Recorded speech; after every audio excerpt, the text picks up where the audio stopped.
And how to post stuff to Twitter.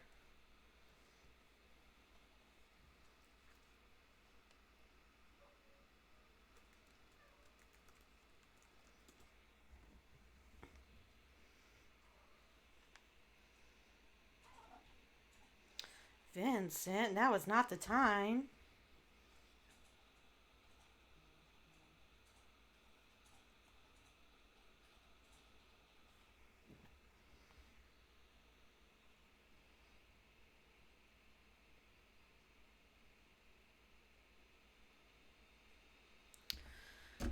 Okie dokie.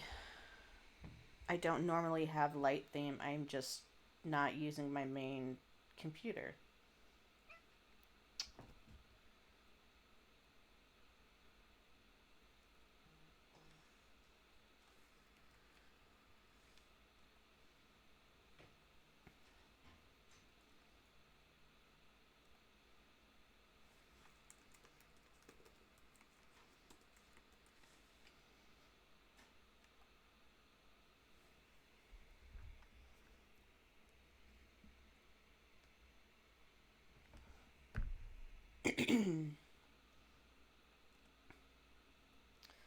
Okie dokie. We're good on that. Oh, sorry, I'm not normally in this setup, so it's weird shit. I'll leave it up here. Then I share it to the Discord. I know everyone's very excited. Vincent, you're gonna be a little bud, aren't you?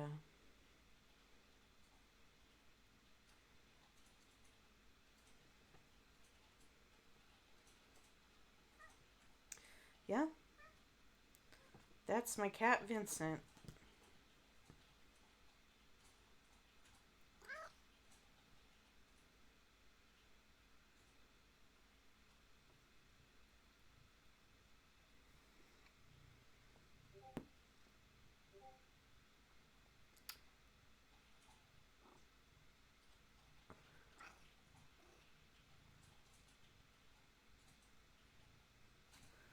Hi.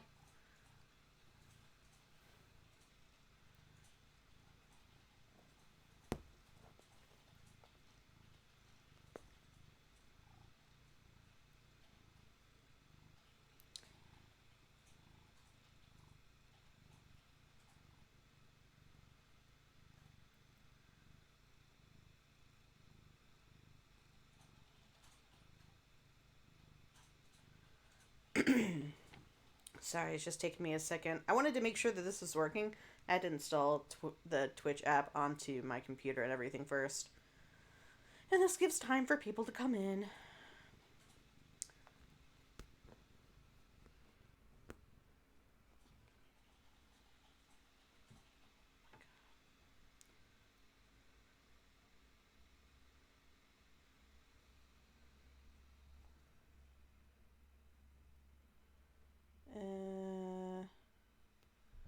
I think that's about. Well, no, I'll promote one more place.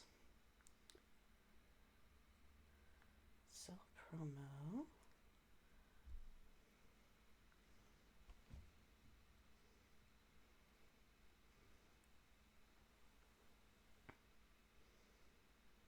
Okay, we got one viewer. How's it going? Let me know. That I don't usually stream on this, so let me know if everything sounds okay. Because this is a new setup. So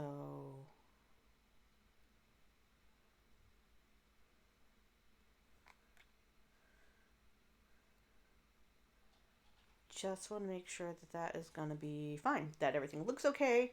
That you can see it.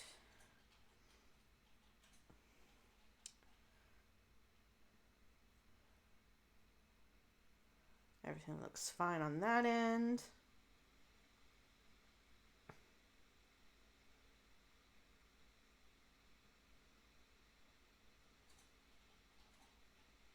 Okie dokie. It's been about 5 minutes.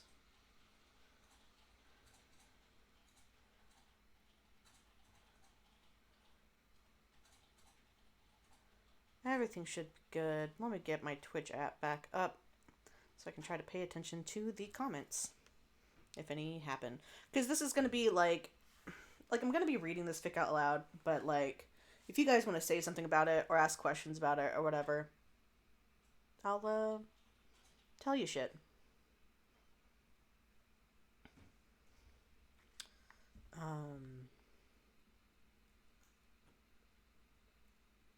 So yeah. Cool. I will get started here in a minute. I also have to make sure the screen setup is good for me.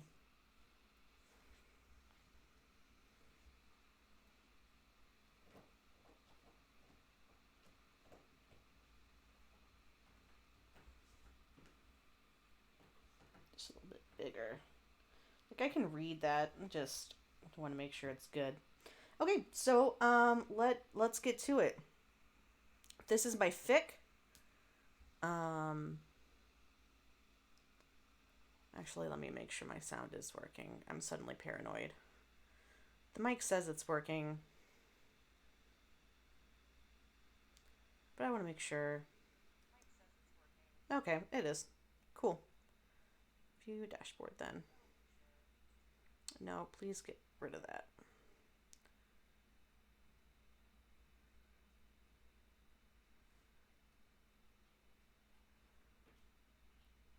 Cool. Now I'm back. Okie dokie. So we're all set to go. So this is my fic. It is called Bondless Prince, Bloodless Night. It was originally called Boundless Prince, Bloodless Night, but Bondless I realized would work better. So one letter change, and here we are. Most of these tags aren't going to be super relevant, probably in the parts we'll get into. It's a Dirk and Carcat fic, I think is the main thing. It's rated teen and up. You know, the characters are Dirk, Carcat, and Dave are probably the three most important characters. And, yeah, it is a medieval AU. The classes are literal for the most part. I took some liberties with some of them. Aspects are magic. And it's not historically accurate because I do what I want.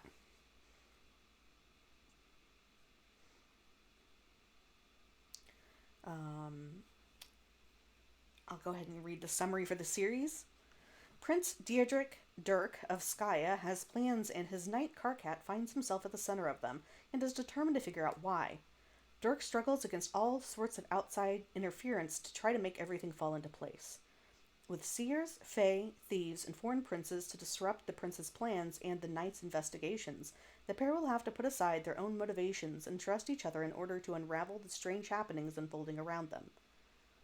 I currently have 2 arcs: The Tournament, which is chapters 1 through 19, and Learning the Ropes, which is chapters 20 to present. Okay, I'm gonna have to adjust. Ugh.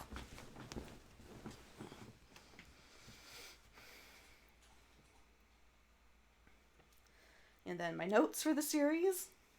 Like the tags say, not historically accurate, just a neat AU I'm playing around with. I know I have a lot of open fics right now and a lot to do, so please let me know if some stick out to you more than others, and I'll do my best to focus on those. Also, let me know what formatting is easiest to read and understand, because I get some mixed signals, which is why my formatting isn't consistent in my fics, which I do want to go back and fix. And also let me know if, also, I guess, let me know if anything needs to be tagged. And then my edit, not even a month later, towards the end of the same month, because this started, it started 2/4, so February 4th, and an edit on February 26th is just a neat AU I'm playing around with. And then also where you guys can find me, if you don't already know.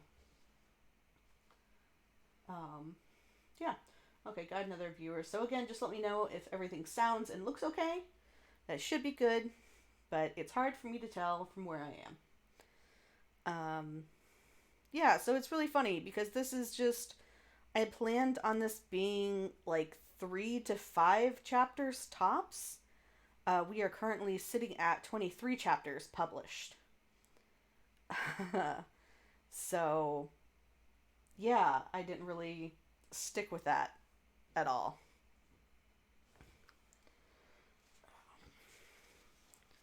Sorry, I'm trying to figure out how to make this space best for me to read comfortably.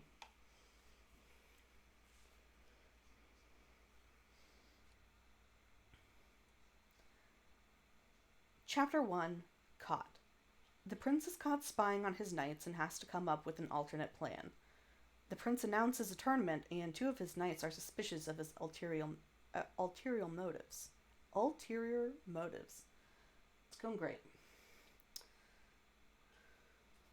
Yeah, so I already did a recording of this for my Patreon. It took me it's about 7 minutes long. Part of me wanting to do this is for fun, and part of it is because I probably shouldn't have that uploaded, like, a link to my Patreon on this, even though it's just for the audio and it's free to, like, listen to. But, yeah, I need to get that removed. So I'm going to post this on YouTube instead. I'm probably going to post an edited version, maybe.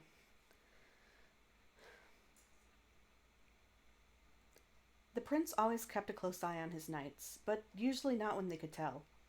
He tried to be transparent about it at first. He didn't want to be a fucking creep. But then most of them became so stiff and awkward in his presence that it ruined the whole point. He then watched from the windows when he could, or would schedule his meetings within view of their marches or training sessions, but not close enough for them to pay him any mind. Some days that wasn't enough for his purposes, however. Today he was hidden up among the ceiling beams in the stable, where his knights were brushing down their horses and generally relaxing. He was particularly focused on one, a knight with shockingly blonde hair and bright red eyes, who was tending to his reddish-brown horse while talking with another knight, somehow both keeping to his duty and gesticulating wildly. The other knight, a short, stocky man with a mess of black hair, wore an expression that was struggling between amusement and annoyance, arms crossed, brush forgotten in hand, and a deep gray horse standing a few paces behind him. The prince watched, doing his best to read lips to little avail, and then his view was completely obscured by another knight moving her horse into the relatively spacious area near them, blocking his line of sight.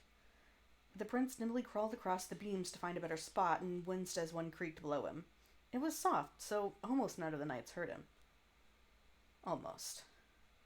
Red eyes quickly locked with the prince's orange, then broke away to see if his conversational partner noticed, then focused back on the prince, who watched as dark red gears formed and spun in the knight's irises, and then everything around them stopped. They stared at each other for a few moments. The knight shook his head sharply, and gestured toward the exit. The prince's brow creased as he hesitated, then complied, shivering as time started again as soon as he was out of sight of the stables.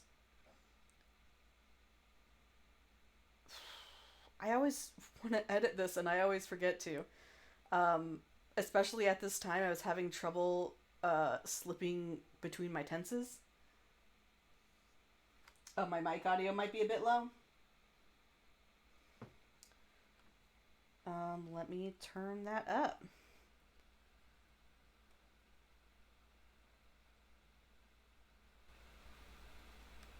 How is it now? I also have my mic sitting kind of far away. I can move it, but it'd be on the bed. So I don't know if it will, like, sit where I want it to. But now I'm apparently dropping a lot of frames.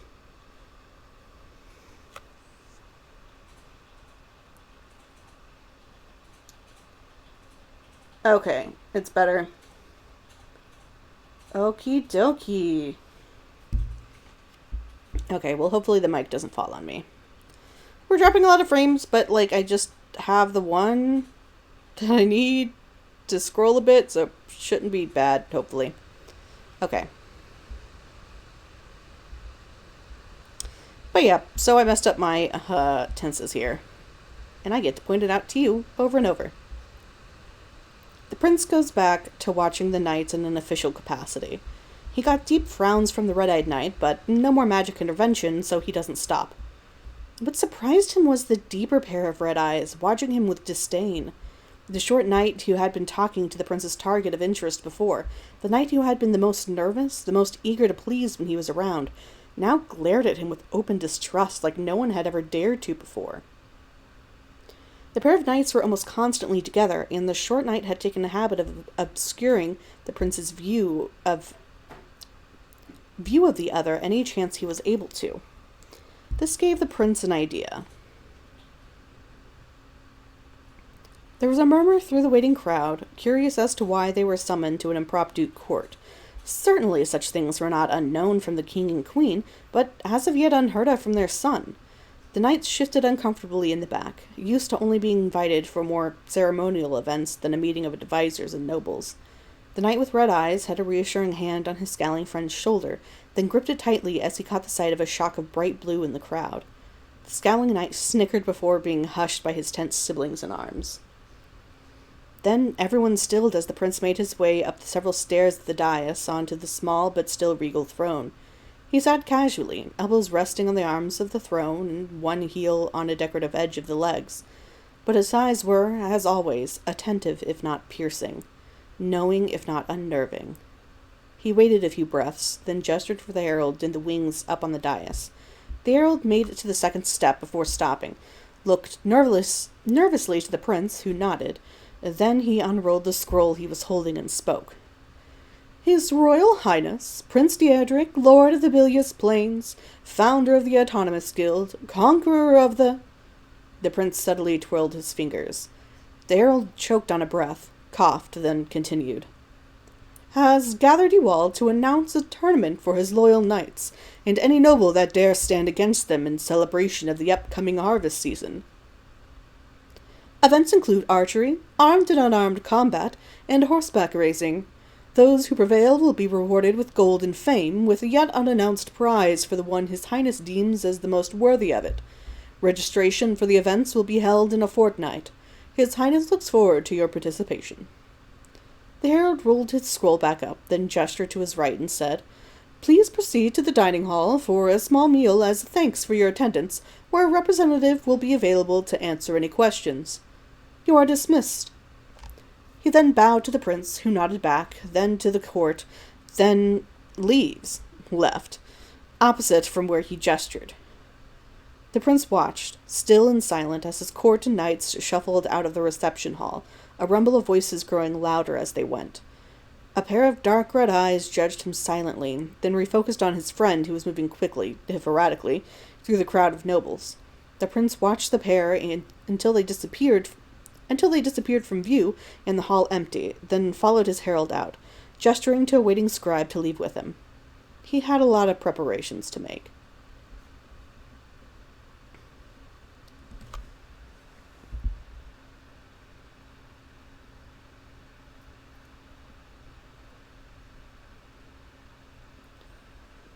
Cool shit.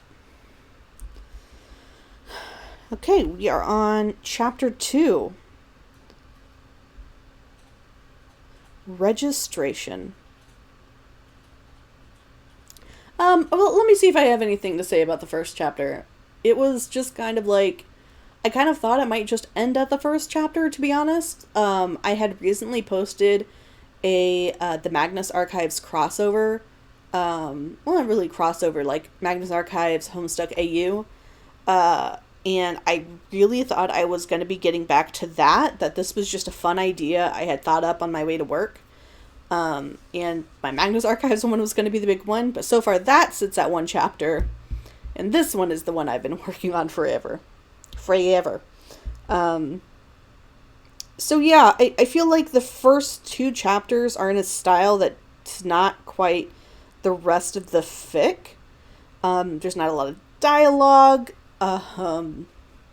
Yeah, it just, I don't know, it almost feels like reading a different fic at the beginning, but I just was setting down an idea, and kind of getting all the players out there.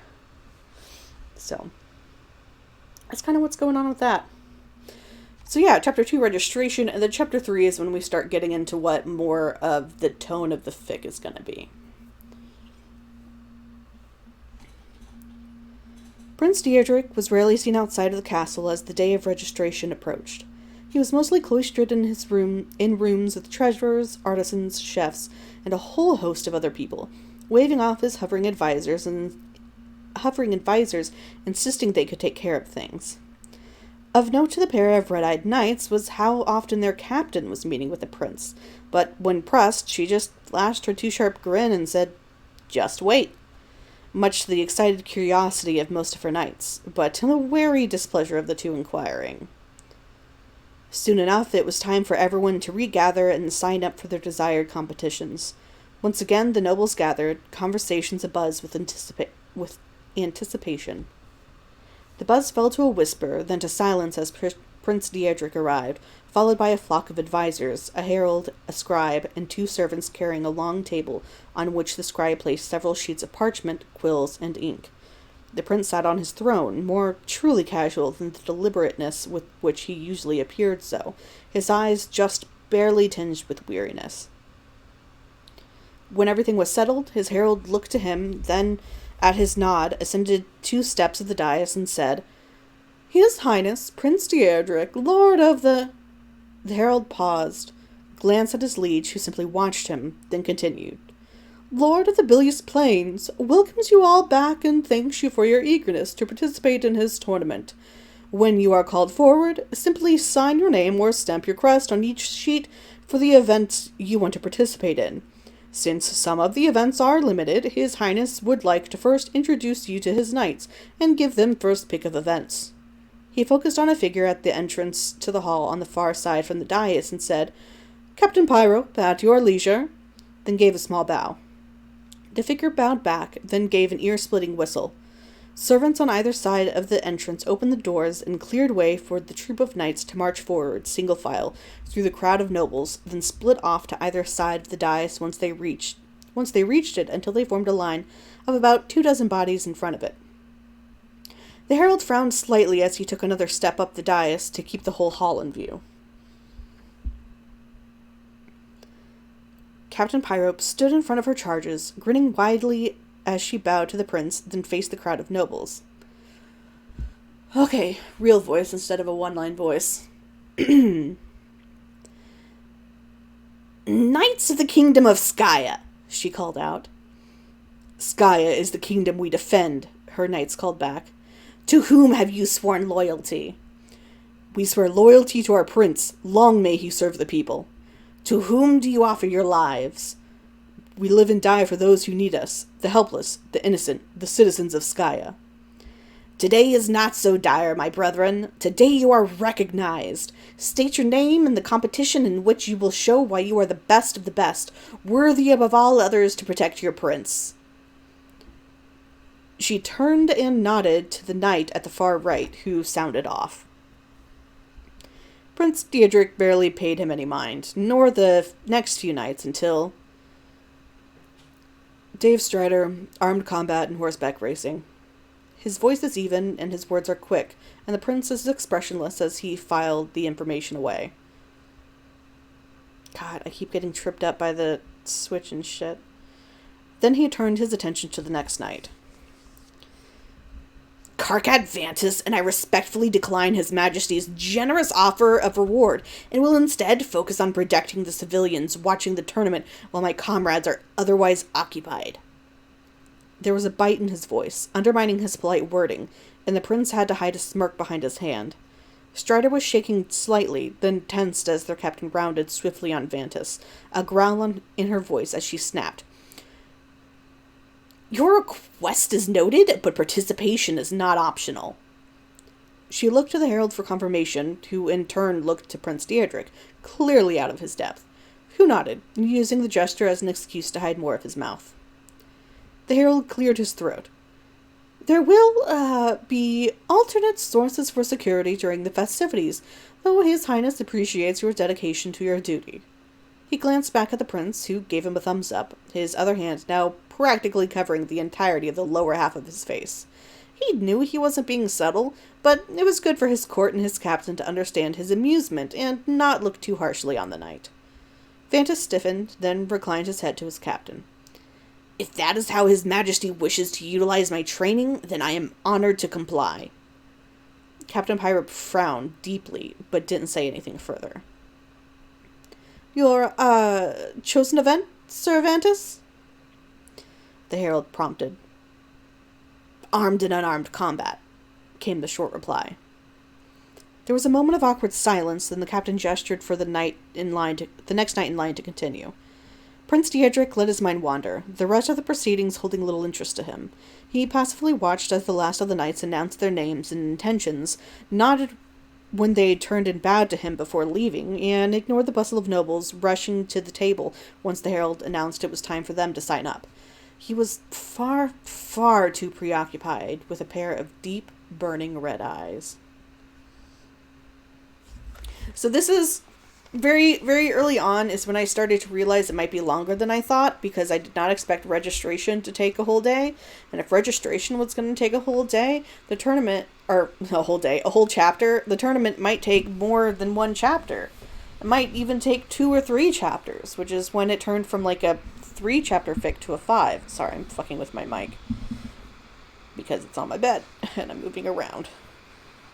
Because I'm not usually in my bed.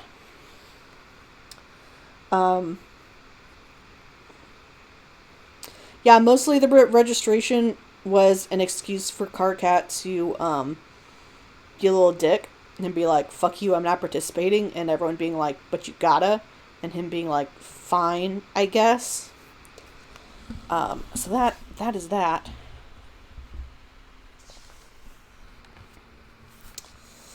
Ugh. Oop.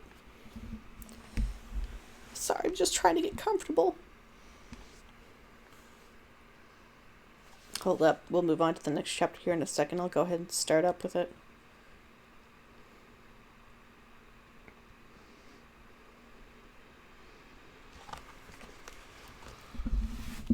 Okie dokie.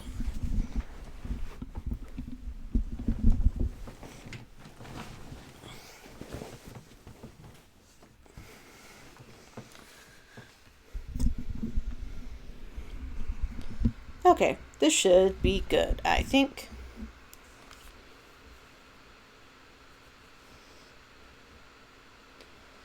Chapter 3, Preparations, aka Dirkvius bait.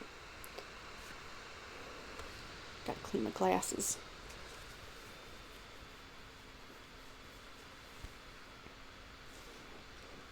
A prince teases a noble, and a noble teases a knight. This was going to be a short, fun Dirkvius hint intermission with my ultimately Dirtcat fic, but it ended up longer than I expected. You're welcome. LOL. Yeah, that's pretty much how this was. Most of the first half of this, I wanted to write, and I thought it'd be a fun thing to just post, before I wrote the start of the actual tournament, but ended up longer, and that's kind of the theme in this fic, is, oh, this ended up longer than I expected.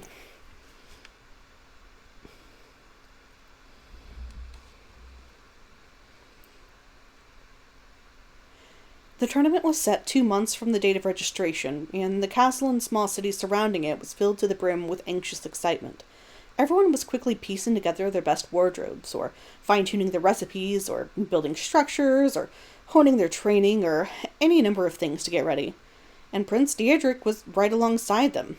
In contrast to the last 2 months, where he barely left the castle, in these 2 months, that was supposed to be the last 2 weeks, not 2 months. In these 2 months, he was barely on its ground, busy personally overseeing preparations with a horde of advisors following behind.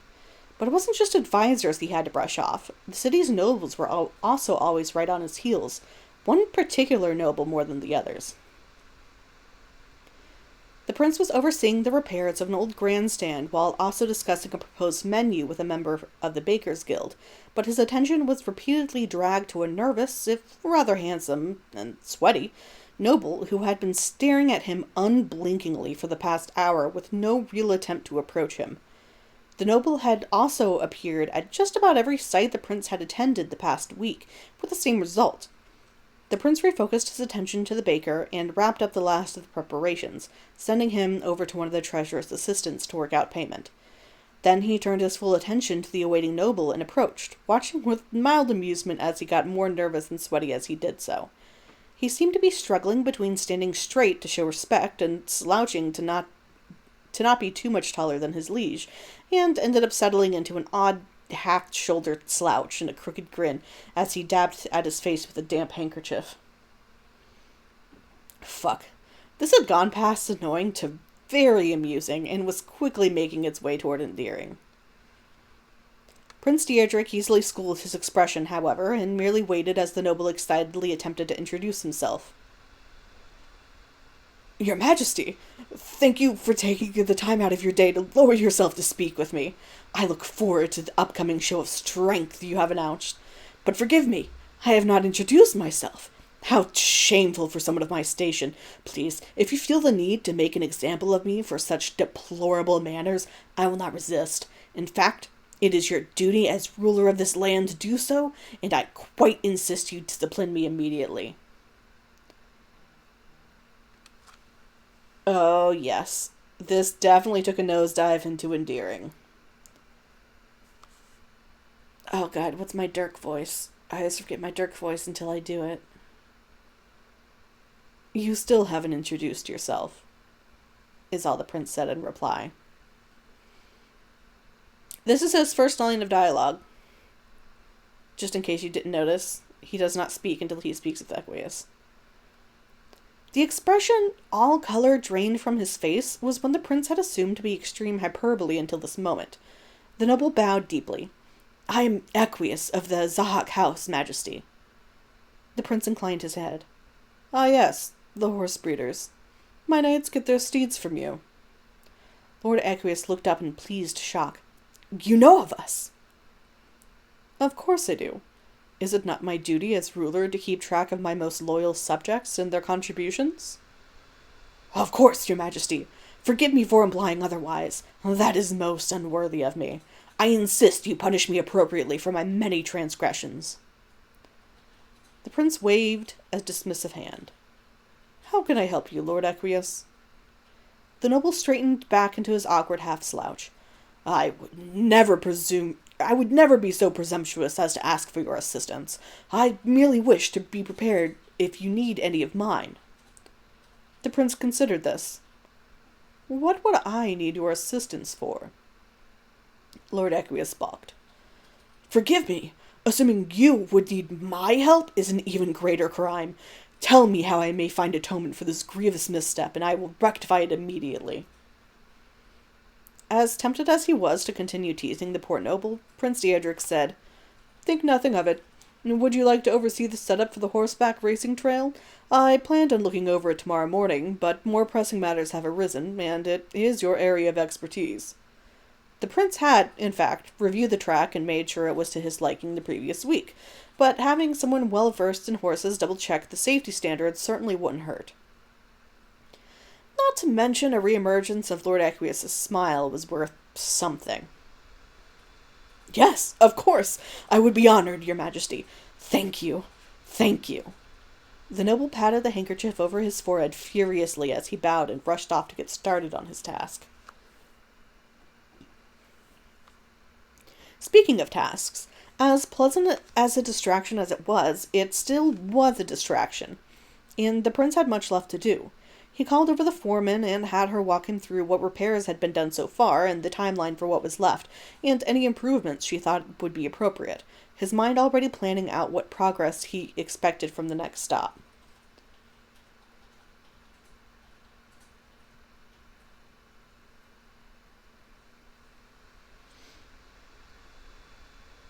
Thank you, Mail.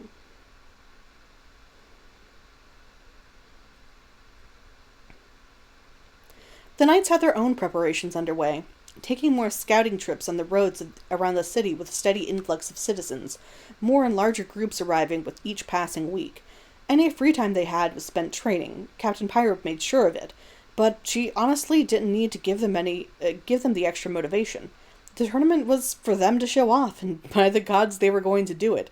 Especially fervent was Cervantes, who the captain had to tell to stop training and remember rest was just as important. Sir Strider, though ever present at Vantus' side, did not seem to share his enthusiasm, doing just enough to keep his captain off his back. It was a little less than a month until the tournament, and Vantis was practicing unarmed combat against a dummy, while Strider watched, only getting up to stretch and swing his sword a few times when he noticed Captain Pyrope come toward them.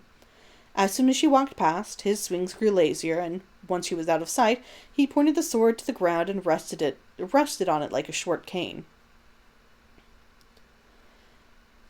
Now I need to find my John voice. If this is the best... No, that's not it. If this is the best the kingdom has to offer, I have this tournament in the bag, I think, said a high, gleeful voice. Strider and Vantis looked toward where it was coming from and spotted a man in almost garish bright blue outfit and wispy black hair riding on horseback toward them from the direction of the city. He caught Vantis's deep frown and crossed his arms and said, "Ho ho, never mind then. You sure look burly enough. Good thing I didn't sign up for combat, eh?" His grin did not falter as Vantis stared him down, but the knight eventually went back to his practice. The man on horseback rode up closer to Strider, who was frozen in place and tinged slightly red. "But you, Sir Knight? Should you be leaning on your blade so?" His eyes, almost as bright blue as his clothes, glinted with amusement as said knight tried to casually straighten out of his slouch. "It's a training sword, dude. Can't get much worse than it already is," Strider replied. "I was referring to you going to disuse rather than your sword," the man laughed. "But again, doesn't matter to me. I signed up for archery in the race, and even if you were as earnest as your comrade in your training, you would have no chance of winning either." Strider stretched and cocked his head. "That's so. I suppose we'll have to see how much you're bluffing when I beat you in the race." The man laughed again. "Big words from someone who would rather use his sword as an armrest than a weapon. I wonder if you would know to ride astride your horse, or simply attach a sled to it so you would recline in that task as well." This is one of the funniest lines I've ever written. The one I just read. It's one of my favorites in this fucking fic. "All right, fucker, that's enough." Vantis had turned from his training dummy and strode over to the man. "Is there a reason you're here harassing His Majesty's knights? Just because you're, Lord Egbert." I already forgot his voice. "Lord Egbert, there you are." Another, sweatier, bulkier man strode up to on his own, rather large horse. Lord Egbert twisted toward the man. "Equius, I was wondering how long you'd be. Did their upkeep meet your expectations?" "They were adequate," Lord Zahak said begrudgingly. "Are you finished consorting with the commoners?" "Ah, be nice, Ek. They're the best of the best, so dear Dirky Boy says. Whether I believe it or not is another story," Egbert said, winking at Strider, causing both Zahak and Strider to flush. "Please, speak of our liege more properly. I will not stand for any disrespect." Zahak's horse shifted, mirroring its rider's anxiety. "Fine, fine. But now that you're free, we must be off to the inspections you're actually supposed to be doing." "Agreed. How shameful to let myself be distracted so." Lord Egbert gave a mock salute to the knights. "See you at the tournament." Then the noble strode off toward the event site. Vantis watched his friend stare after the retreating horses. "God, you have the worst taste." Strider swung a half-hearted fist at Vantis, who easily dodged. "Shut the fuck up, you dick." Captain Pyrope was pleased one of her usual top knights had finally stepped into gear, almost rivaling Vantis with his dedication to late training, seemingly trying to catch up for lost time. Prince Deadric rubbed his eyes as he looked over the latest reports from all over the various guilds and nobles and advisors. Everything was going as it should. The tournament would work, both as the celebration it was being touted as, and for his own plans. He reorganized the papers and made his way to his chambers, returning to them before the sun had finally set for the first time in 2 months. This would work, and maybe then he could finally rest.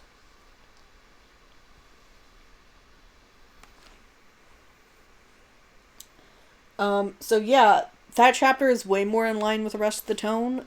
Characters actually talk to each other, which is nice. I like dialogue in character moments.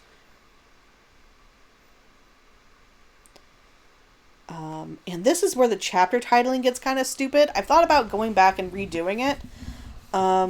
Because, like originally this was just supposed to be a couple of chapters. Like even as I realized it's going to be more than one chapter, it wasn't supposed to be many more than one chapter. Sorry, I'm messing with the mic again. I just keep moving around. So yeah.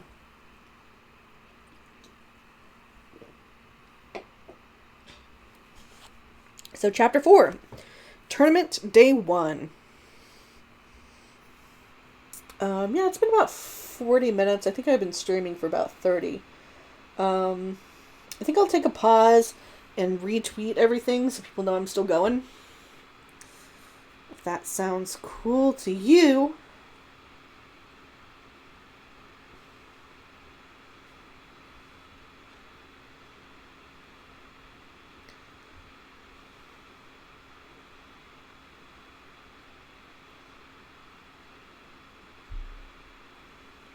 I don't know how long I plan on doing this. An hour seems good, so I might get through. I don't know how long these are taking me. This chapter, the next chapter. The chapters start getting longer, and then they kind of even out. As shit does. But yeah.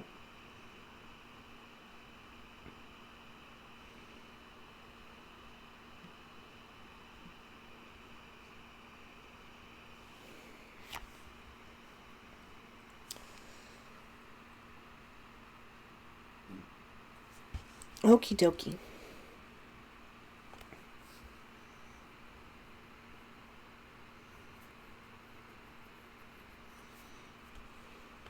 The festival begins and the prince is chastised. The festival begins and the prince isn't there. Remember when I thought this was this was a quick one-off just to get the idea out there and out of my head? I am going to ride this train as long as I can. I keep thinking of more world building and plot points that I'm excited to get to. And then I said I changed the chapter titles. God, what did I have the chapter titles before this? I don't know. But I changed it.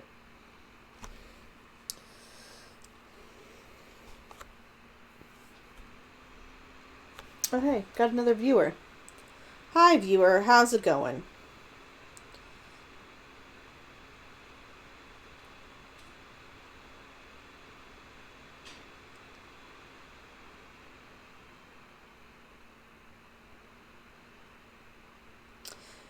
Do you want me to do a quick recap of the last 3 chapters? Or just head on and... Oh, hey! Okay, yeah, this is my Homestuck fic. So, I hope you like Homestuck. If you don't, you've been having a terrible time following me anyway. So basically, this is a medieval AU with Dirk and Karkat. Classes are literal, so Dirk is a prince, Karkat is a knight. Aspects are magic. You haven't read it? Yeah, well, it's an AU, so I don't think you'll need too much information. The most that you get from knowing Homestuck is that Dirk and Dave are brothers, and in this AU, they don't seem to be, and it's like, oh, what's up with that? Is the point of, like, point of interest of why Dirk and Dave appear to not know each other, but actually do. But it's a relationship mainly between Dirk and Karkat. They don't end up talking until I'm, like, 10 chapters in or something. So the first 3 chapters was setting up kind of who the characters are, and it switches between Dirk's perspective and Karkat's perspective, and there's a tournament. They signed up for the tournament. The tournament is starting. This is the first chapter of the tournament. And by a tournament, it's more like a festival, so this first day is a festival day, and then it's going to be tournament days. But yeah, so that's kind of what's going on so far. I know. See, yeah, oh, someone else is coming too, so I'll hold on a bit. Yeah, no, this tournament ended up being fucking crazy. Like, if you'll let me scroll. So, like, we're on chapter 4, tournament day 1. Goes to frickin' chapter 19. Um, and as I said at the beginning, this was supposed to be like a 3 to 5 chapter fic. So, still got a while to go.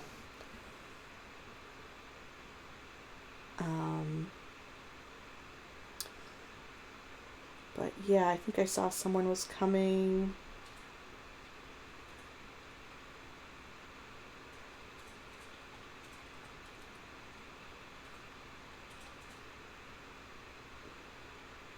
I'll go ahead and start. They can catch up. Streams are hard to do. Yeah, I should have DM'd the person because they're the one who gave me the idea. I just assumed they were busy. But they were playing Disco Elysium, so I guess they were busy because that's very important. I want to play that. But yeah, there was also some John and Dave flirting, which is good. There was Dirk and Equius flirting. Basically, characters flirted in the last chapter, which is always fun.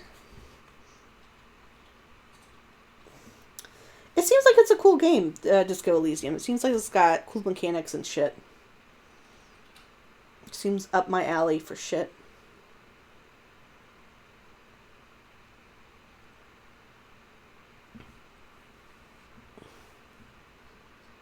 Okay, I'll try to check back on this pretty often and get this set up.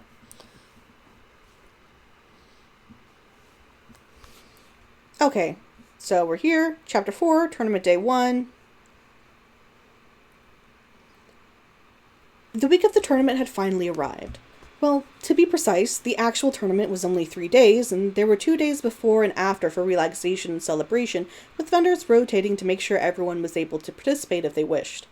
The vendors and artisans and entertainers were mostly grouped together by guild, and a representative was always on staff at least one location to give information, recruit, and make sure everything was up to par from both their members and from the event, and, in turn, the one who was overseeing it. Prince Deirdrick! A woman clad in a light blue outfit, red apron and flower called as she stomped up to where he and a group of servants had gathered early on the morning of the first day of the festival. The servants took one look at her, bowed quickly to the prince with muttered apologies, and scurried off. Master Crocker, how may I be of service? You can start by telling me why you changed the location to my baker's at the last second, giving the meat vendors the more localized spot. And the schedule! Did you really need to take that over? My staff are fully capable of understanding where they are needed and when you clearly. The raid continued for several minutes, the prince nodding agreeably and looking rather relaxed, while nobles, servants, and some of the other guild leaders looked on. It was a mystery to some why the prince put up with such abuse from someone with no true title or land to their name, but to others it was obvious. What was a kingdom when their workers refused to work? And what was a guild leader but someone who decided exactly how much said workers would contribute? Master Crocker and several of the other guild leaders recognized this and used it to their and their members' advantages, making sure that they always got what they always got was both fair in pay and working conditions, and to root out the prince's habit of unneeded meddling. Prince Deirdrick was also keenly aware of this, and did little to resist admonishment, and conceded when he felt it was fair, which it usually was. Because they're unionized. Gotta put unionization, shit in here. And why are there no coverings for any of the stalls? What if it rains? Master Crocker continued. It won't rain, the prince said. Do you control the weather now? If it's like anything else, I suppose I'll have to go fix that too. It won't rain, said another voice, coming up behind the guild leader and placing a gentle hand on her shoulder.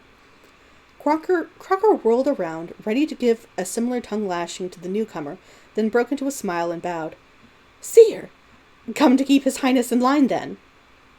The seer, a short woman with blazing purple eyes, speckled with glowing yellow rays, and clad in a deep orange robe, quirked her lip into a smile and said, I was rather hoping to relax, having just returned home after being away for so long, but if I must keep you from staging a coup, Jane, dearest, then I will do what I can. The prince snorted, and Master Crocker flushed lightly. His Highness knows I would never dream. I hold him in the highest respects. I simply keep him in check, the seer finished, amused. I am pleased to hear you will not be literally calling for my head, Master Crocker. I was getting worried there for a moment. Crocker shot him a glare. I have the utmost respect for His Highness, and only a fool would suggest otherwise. Prince Dietrich's eyes crinkled with a hint of a smile. Of course. The seer looped an arm through the prince's and said, Now, dear cousin, if you are done antagonizing your loyal subjects, I believe we have much to discuss before the festivities begin. She turned to Crocker and inclined her head. Good day, Master Crocker, then tugged the prince along with her toward a quieter part of the field. Once they were out of earshot, the prince said, Thanks for the help, and I'm glad to see you, but I don't have time to talk, Rose. There's a lot that needs to be done before we start. And they can do it without you, Dirk. They're good at their jobs, and would be a lot better without you hovering. Dirk frowned. Rose sighed lightly and smiled. Come now. Surely you wouldn't deny me a chat after I've been gone so many months. Haven't you missed me? Dirk smirked and ruffled her hair affectionately, though she was neither much shorter or younger than him. Fine. Guilt me into it. Let's go talk.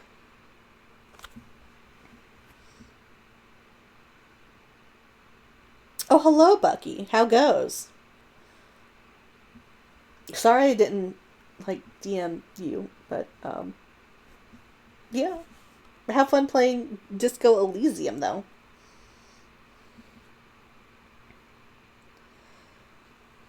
It was early evening, and the knights had to once again introduce themselves at the opening ceremony, now to the attending civilians, and Karkat was not happy with it.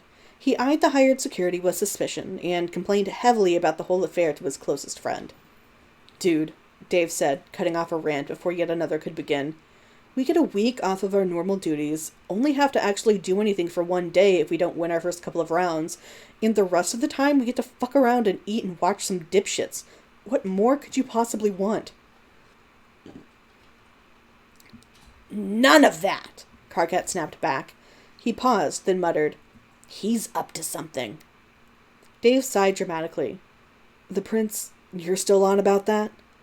Karkat hushed him, glancing around to see if any of his fellow knights overheard as they waited for the ceremony to begin. Yes, he hissed.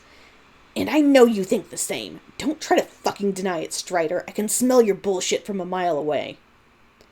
Dave shrugged. What His Highness does is none of my business. I just do what I'm told. You shouldn't bother with it either. It's not worth it. Something flickered across Dave's face, but Karkat couldn't even begin to figure out what it was. He opened his mouth to press further when a trumpet sounded, announcing the festival was about to begin, so he just nodded and watched the Princess Herald walk up onto the platform.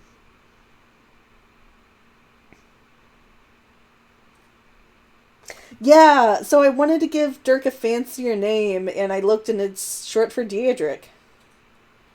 So yeah, that's a name I get to use whenever we're in Karkat's perspective, and sometimes other times. Also, hello all.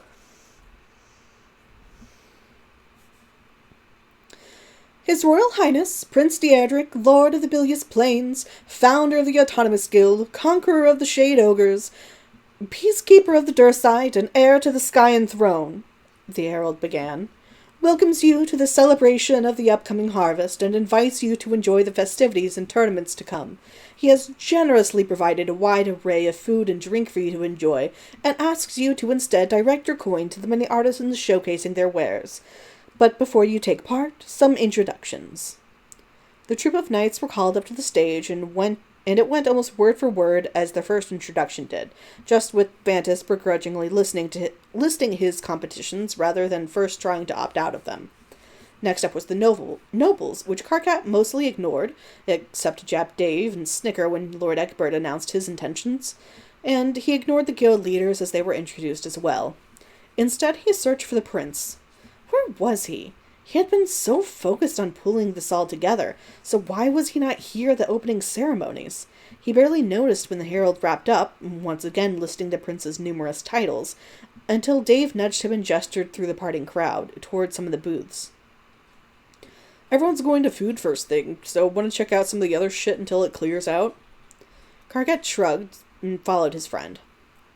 They first stopped at a booth staffed by a blonde woman with bright green eyes flecked with yellow sparks, who was selling tomes and scrolls on history and a variety of other topics. This is my first friend, OC. Hello, friend OC.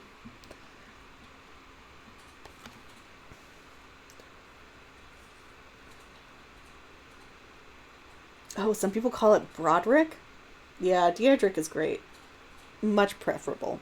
Sorry, I'm occasionally glancing down at chat.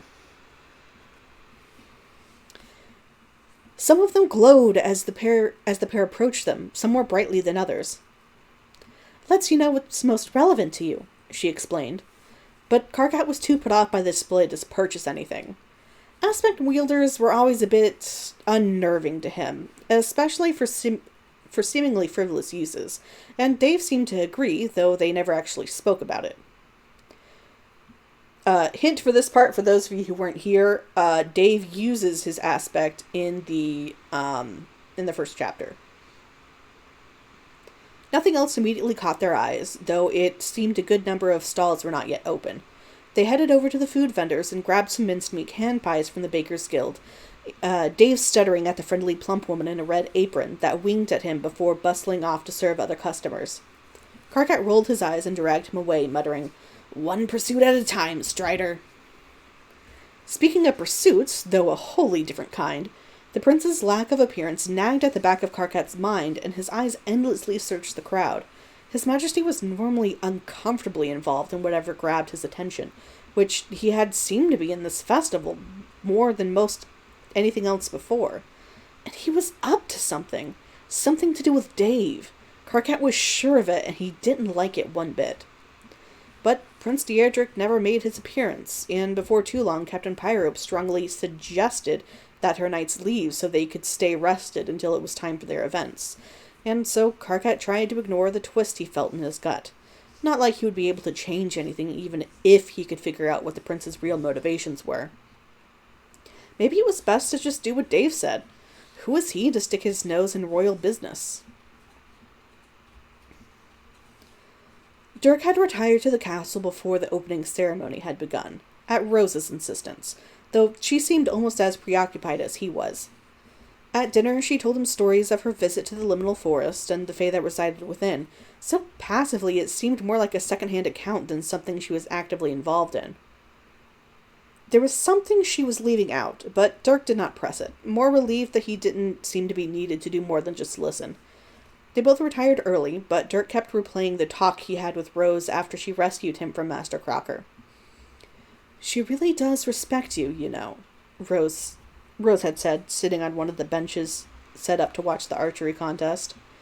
"Is this really what you wanted to talk about? The unearned respect between a citizen and their ruler?"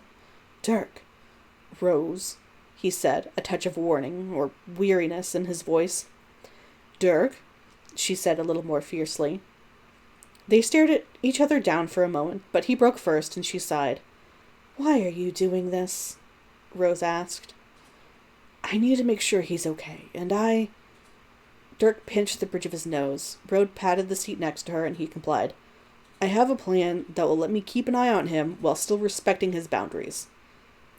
"Dirk, are you sure that's what you're doing? That's what he'll think of the result?" Dirk's lips pressed into a thin line, and he didn't respond. Rose wrapped an arm around his middle and rested her head on his shoulder. "You don't have to keep doing this to yourself," she said. Dirk stared at his hands as he flexed them, clenching and unclenching, and he did not respond. Rose had dropped the subject, and they had called for a carriage to take them back to the castle not long after. But this would work. Vantas was his missing link. This would work.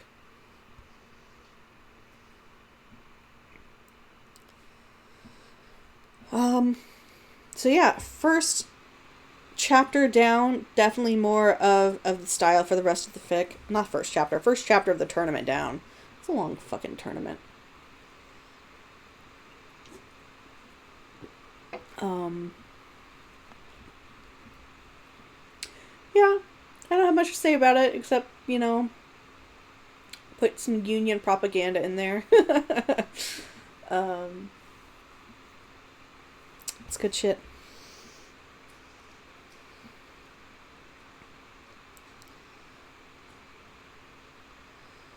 Gotta zoom back in on this. Okay. And this is where the titling starts to get stupid with the chapters, and I might change those. Chapter 5, Tournament Day 3, Part 1. Tournament Day 3 schedule. First horseback race. Dave, 8 unknown. First round of archery. John, Equius, 14 unknown. First round of armed combat. Dave, Carcat, 14 unknown. Yeah, this is where I slightly changed the name of the fic. It used to be Boundless rather than Bondless. I guess here's where I realize it's going to be a lot of chapters, but yeah, it's definitely bigger than I intended.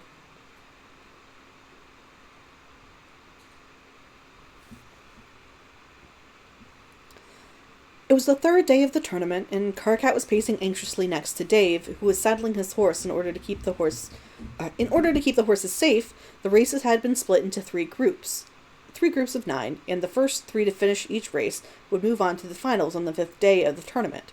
Dave just happened to be in the first race. "Are you still thinking about what that seer said yesterday?" Dave asked, sighing.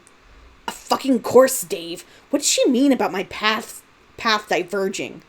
"I think she was just saying everyone has diverging paths, not just you." "Okay, what about when she said the fate of the motherfucking kingdom rested with me?" "You're a knight. Duh." "Well, what about..." Dave turned and slapped his hand on the frantic knight's shoulders. "Dude, stop. For one thing, are we even sure she was legit? She fucking licked your hand and said it was necessary to divine your future. I mean, come on." "Her eyes glowed, Dave." "For 2? He continued, ignoring the interruption. "You're just obsessing over what she said about your love life while also pretending you aren't a gigantic romantic sap." Carcat flushed a deep red and rested his way from under his friend's hands. "Shut up, you absolute dickbag, as though that's something I would even care about. Fucking street-side seers grabbing random passerby fucking scammed me out of his silver," he grumbled. Dave just shook his head. "Whatever, dude. Anyway, you want to hit up that pie stand again once my race is done?" "As though you won't be rushing off to go watch the archers as soon as you're done," Carcat said, rolling his eyes. "Nah, John isn't in the first set of..." He stopped. His face beat red and turned to Carcat, who was grinning maliciously. "Don't you fucking say anything." Before Carcat got a chance to say something anyway, the trumpet sounded, announcing it was time for those selected to take part in the first race to line up, and Dave quickly clambered onto his horse and practically galloped off to the starting line. Carcat shook his head, then turned to pick out a seat, but only got a few paces when murmurs ran through the crowd. "Is that? He's wearing their sigil. It must be." "But what of the masked man?" "A minor noble? But why hide his face?" Carcat turned back to the field. Among the lineup of nobles he recognized from court was a man in a blindingly bright yellow, tight-fitting outfit marked with the yellow moon of the Prospect half of the Dursite Prospect Confederation. He scanned the crowd, but didn't see signs of anyone else that might be with him. The other man was dressed in a simple grayish-blue tunic and pants, with a cloth mask of the same color covering the top half of his face. They both seemed relaxed and chatted amicably with the other riders, most of them Carcat's fellow knights, who seemed to quickly be getting over their hesitation to engage back. Carcat noticed Dave remained a touch uncomfortable. The murmurs quieted, but did not entirely cease as the servant unrolled the scroll to call out the participants. The man in blue waved when Rufio Invocador was announced, a name that didn't click with any noble houses Carcat was aware of, nor anyone else from the sound of it, and when Jake English was called out, the Prospition saluted cheerily in the direction of the raised and close stand off to the side of the rows and benches. Carcat could see His Majesty within, the first time he'd seen him since the festival began 2 days ago, but not his expression or any acknowledgement he might have given in response. Kargat didn't know all the details, but he knew what most everyone did. A bit over 5 years ago, Skaya got involved in the Prospect Dursite War, and His Majesty had been absent for the better part of a year, helping them write up treaties and forming the Confederation they were known as today. He wasn't sure why the prince was only called a peacekeeper of the Dursite, especially when the Prospician seemed friendly enough with him, but it also had never interested him too terribly much to figure out. This might just have piqued his interest, though.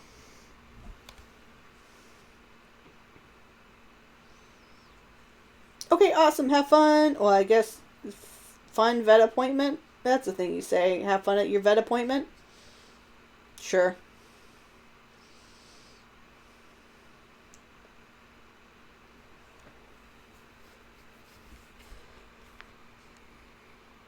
The names had finished being called, and the trumpet sounded, and a flag was raised signaling the race's start. Jake and Invocador were the first to pull ahead, but Strider wasn't very far behind.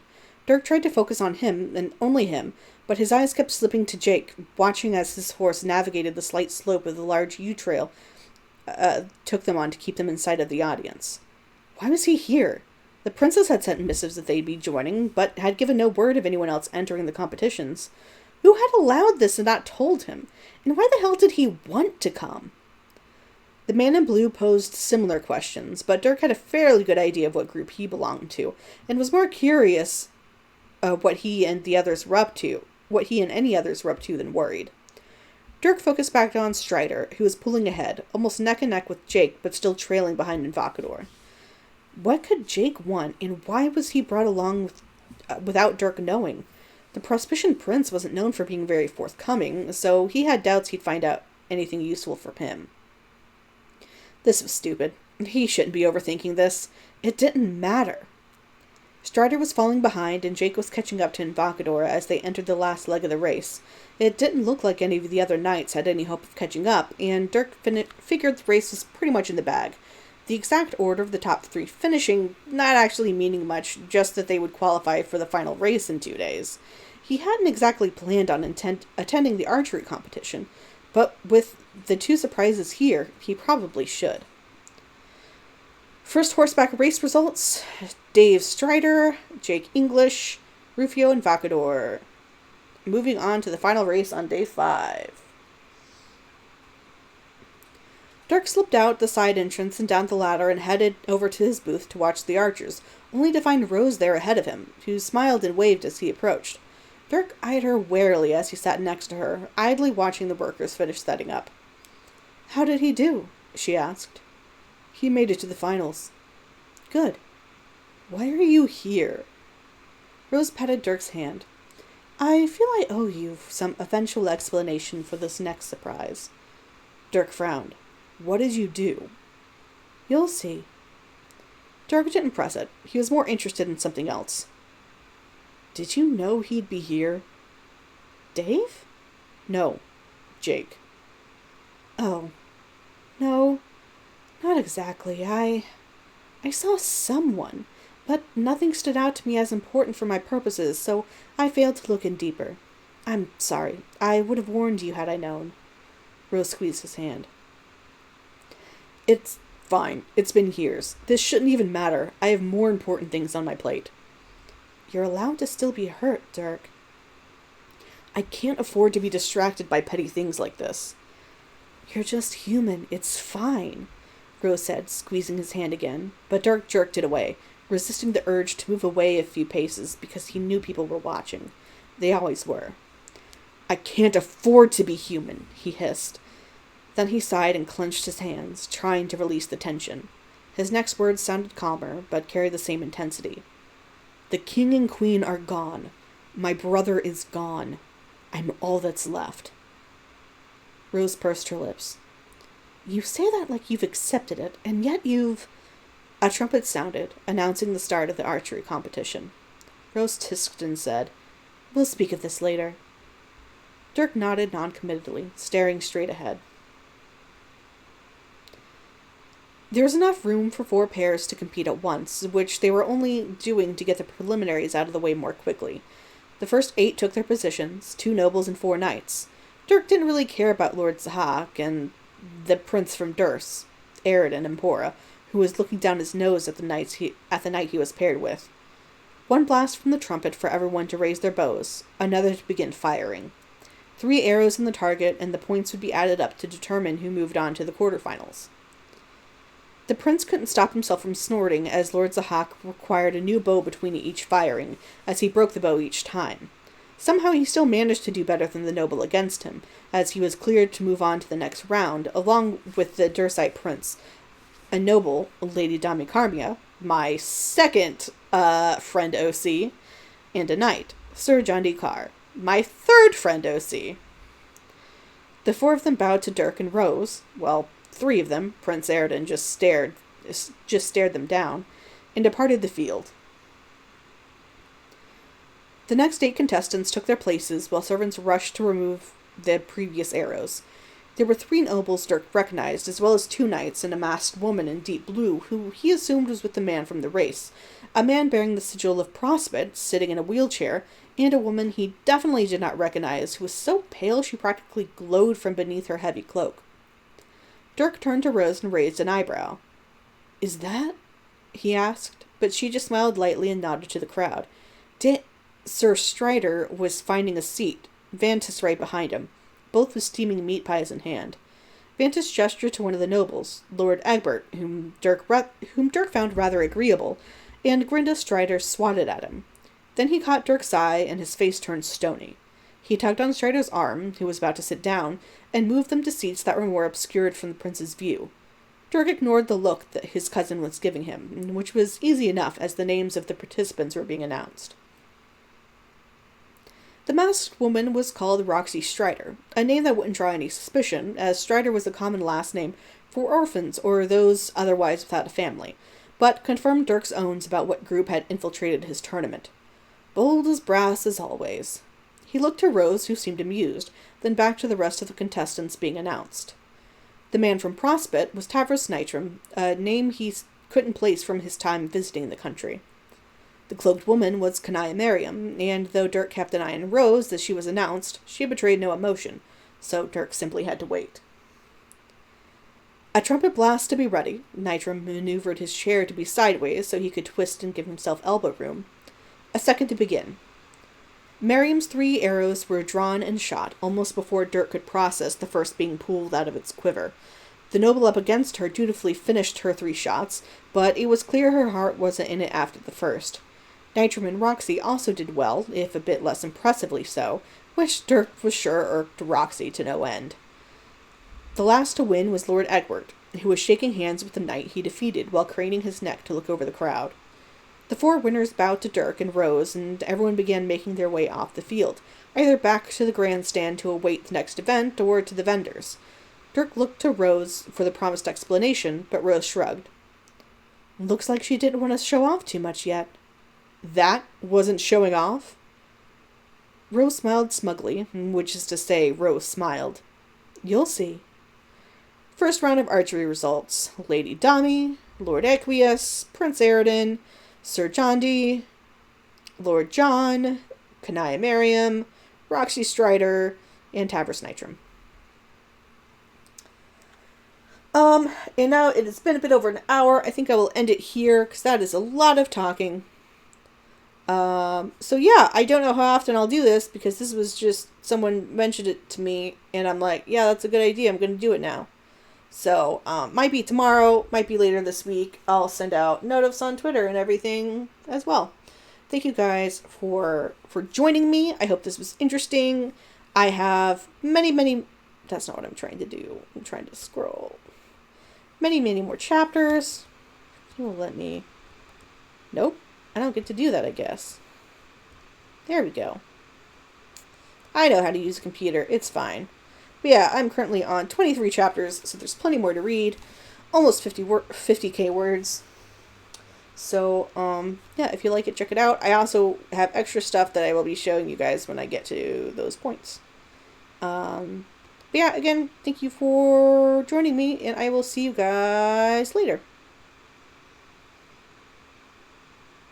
I'm glad you had fun. Thank you.